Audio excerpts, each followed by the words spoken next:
ದುಡ್ಡು ಕಟ್ಟಿ 50,000 ರೂಪಾಯಿ ಅಲ್ಲ, ಎಲ್ಲ 1 ಲಕ್ಷ ರೂಪಾಯಿ ಕಟ್ಟಿರೋದು.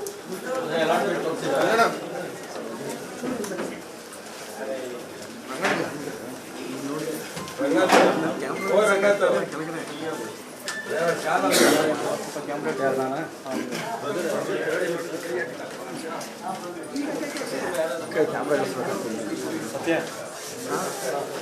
ಇದೇನು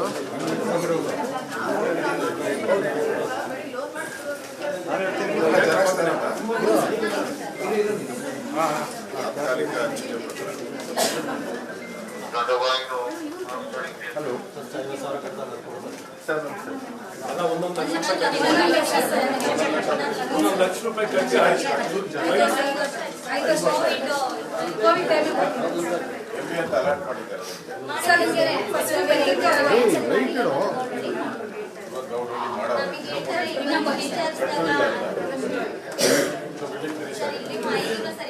ಸರಿ ಬಂದಾಗೆಲ್ಲ ನಾವು 3 ಸಲ ಬಂದೋಗಿದೀವಿ ಹೆಣ್ಮಕ್ಳು.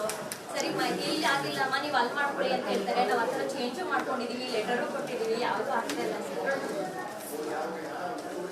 ಪಾಪ ಕೊಟ್ಟಿರೋ ಸಾಲನೂ ಕೊಡ್ಸಲ್ಲ, ಯಾವ್ದು NBFC ಕೊಡ್ತಾರೆ, ಪ್ರೈವೇಟ್ ಬ್ಯಾಂಕ್ ನ್ಯಾಷನಲೈಸ್ ಬ್ಯಾಂಕ್ಸ್ ಅಲ್ಲಿ ಕೊಡ್ಸಲ್ಲ, ಪ್ರೈವೇಟ್ ಬ್ಯಾಂಕ್ ಅಲ್ಲಿ.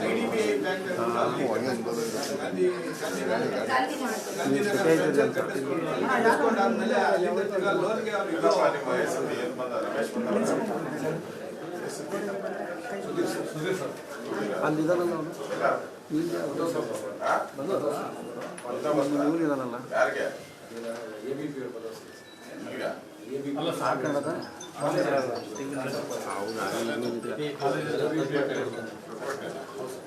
ಇವ್ರಿಗೆಲ್ಲ ನೋಡಿ ತಗೊಂಡಾಗ 10,20,000 ಅಲ್ವಾ, 10,20,000 ಈಗ 13,20,000 ಮಾಡಿದ್ದಾರೆ. 3 ಲಕ್ಷ ಜಾಸ್ತಿ ಮಾಡಿ 3 ಲಕ್ಷ ಜಾಸ್ತಿ ಮಾಡಬೇಕು. ಈಗ ಅದೇ 5 ಲಕ್ಷ ರೂಪಾಯಿ BBMP ಇಂದ ಕೊಟ್ಟರೆ 5 ಲಕ್ಷ ರೂಪಾಯಿ ಪ್ಲಸ್ 2,70,000, 1.5 ಲಕ್ಷ ಕೇಂದ್ರ ಸರ್ಕಾರ, 1,20,000 ರಾಜ್ಯ ಸರ್ಕಾರ, 270 ಪ್ಲಸ್ 5 ಇನ್ನು ಮಿಕ್ಕಿದೆಲ್ಲ ಇವ್ರು ಕಟ್ಟಬೇಕು. ಇನ್ನ ಬಂದಿಲ್ಲ. ಏನೇ ಕೇಳ್ತಾ ಇದ್ದೀರಮ್ಮ ಈಗ ಸರ್ಕಾರ?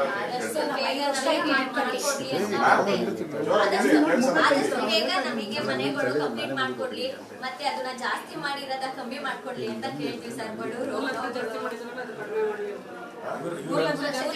ಜಾಸ್ತಿ ಆಗಿರೋದ ಮಾಡ್ಕೊಡ್ಲಿ ಅಂತ ಹೇಳ್ತಾ ಇದಾರೆ.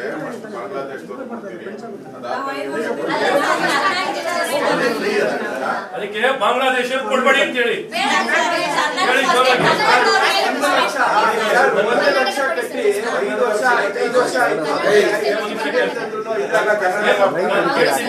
ಬಾಂಗ್ಲಾದೇಶವ್ರಿಗೆ ಮನೆ ಕೊಡ್ಬೇಡಿ, ಬಾಂಗ್ಲಾದೇಶವ್ರಿಗೆ ಬಾಂಗ್ಲಾ